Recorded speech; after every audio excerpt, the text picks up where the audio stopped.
Hello student, आज हम 10th class economics के सेकंड चैप्टर भारतीय अर्थव्यवस्था के क्षेत्रक के भाग 2 में हैं।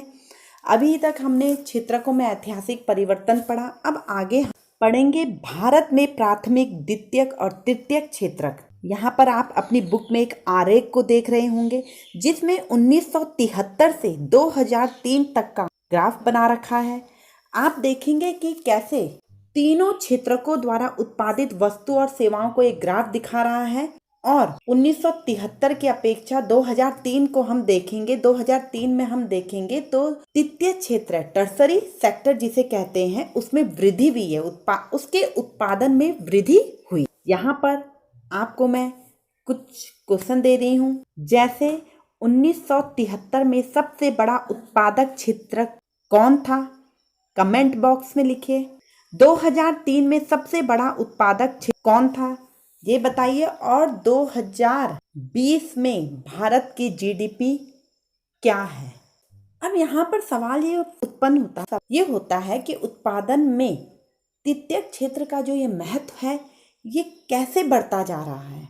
पहले तो किसी भी देश में जो मूलभूत सुविधाएं हैं, जैसे कि हॉस्पिटल, एजुकेशन, डाकघर, तारघर, रक्षा, परिवहन, बैंक आदि, ये सारी जो बुनियादी सेवाएं मानी जाती है, इसकी जिम्मेदारी सरकार के ऊपर है और ये सभी सेवाएं तृतीय क्षेत्र में आती है। इसीलिए तृतीय क्षेत्र का महत्व बढ़ता जा रहा है।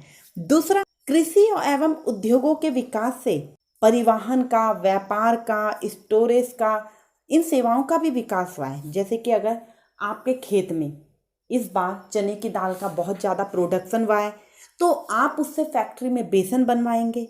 उस बेसन को कंज्यूमर, उपभोक्ता तक पहुंचाने के लिए आपको क्या क्या चीज़ चाहिए होगी? परिवहन चाहिए होगा, थोक विक्रेता चाहिए होगा, संचार सुविधाएं चाहिए, है ना, कई सारी चीज़ चाहिए। तो इसीलिए सेवा क्षेत्रकों की मांग बहुत ज़्यादा बढ़ने लगी है। तीसरा, जैसे जैसे लोगों की इनकम बढ़ती है तो वह मूलभूत सुविधाओं के अलावा भी अन्य चीज़ों में खर्च करने लगते हैं। जैसे वे सरकारी स्कूल की जगह प्राइवेट स्कूल में अपने बच्चों को भेजना ज़्यादा पसंद करने लगेंगे। वह सरकारी हॉस्पिटल की जगह जो निजी अस्पताल है या प्राइवेट हॉस्पिटल है, वहाँ इलाज करना पसंद करेंगे, शॉपिंग करेंगे, होटल में जाएंगे। तो इससे भी इसका महत्व बढ़ रहा है।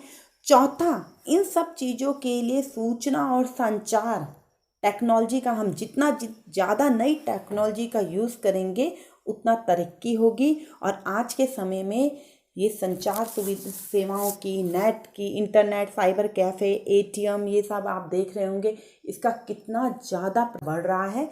इसलिए वर्तमान समय में तृतीय क्षेत्र का महत्व बढ़ता जा रहा है। आप अपनी बुक में आरेख 2 देख रहे होंगे जिसमें जीडीपी में क्षेत्रकों की हिस्सेदारी दिखाई गई है। 1973 में हम देख रहे हैं कि प्राथमिक क्षेत्र की हिस्सेदारी आप 45% के आसपास देख रहे हैं ना। और 2003 में प्राथमिक क्षेत्र की हिस्सेदारी कम हुई है, जबकि तृतीय क्षेत्र की जीडीपी में हिस्सेदारी बढ़ी है। इसके उल्ट रोजगार के क्षेत्र में हम हिस्सेदारी देखें तो रोजगार में प्राथमिक क्षेत्र की हिस्सेदारी अभी भी सबसे ज़्यादा बनी हुई है, जबकि तृतीय क्षेत्र में 1973 की अपेक्षा तृतीय क्षेत्र में रोजगार में हिस्सेदारी बढ़ी है, परंतु प्राथमिक क्षेत्र की अपेक्षा फिर भी कम है। तो इस तरह से हम कह सकते हैं कि वर्तमान समय में तृतीय क्षेत्र की जीडीपी में सबसे अधिक हिस्सेदारी है, जबकि रोजगार में प्राथमिक क्षेत्र की हिस्सेदारी सबसे ज़्यादा है।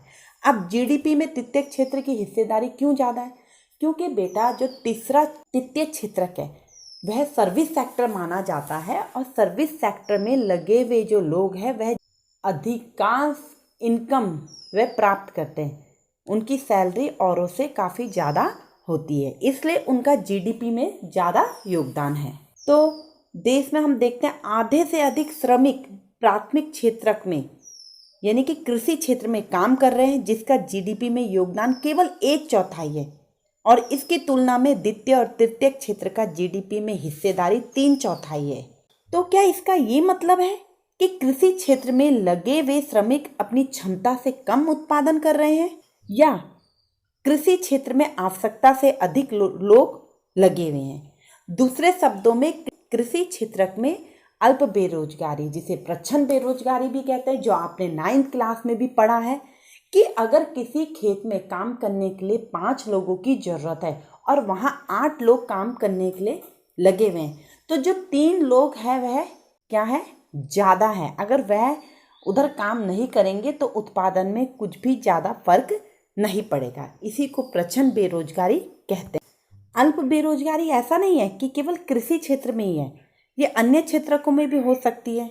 जैसे कि शहरों में ही ले लीजिए आप, सर्विस सेक्टर में जो लोग लगे हुए हैं, जो दैनिक रोजगार की भी तलाश करते हैं, जैसे आप प्लम्बर देखिए, पेंटर देखिए, मरम्मत करने वाले, नाई, धोबी, टेलर, इन सबको भी ऐसा नहीं है कि रोज़ बहुत ज़्यादा काम मिला हुआ है, कभी काम है कभी नहीं है इनके पास।